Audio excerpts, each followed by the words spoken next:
How to register as a freelancer with Pakistan Software Export Board.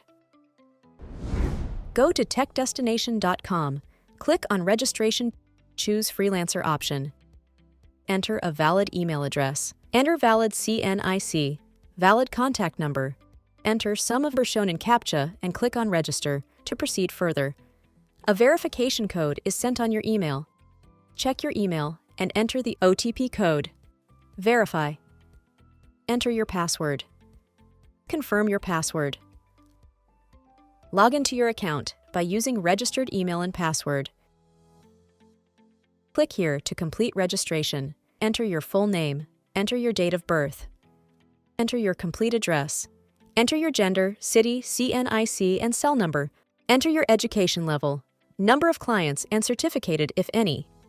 If you're under 18, please enter your guardian details such as name, relationship, and contact details. Share, since when you are doing freelancing, enter address as per CNIC, city as per CNIC. Select your area of expertise. Select your freelancing platform. Enter your profile links. Enter your target international market. Enter your NTN. Upload your CNIC front and back. Upload bank account letter, read declaration, and check the box. Please click Submit. Thank you for submitting your application.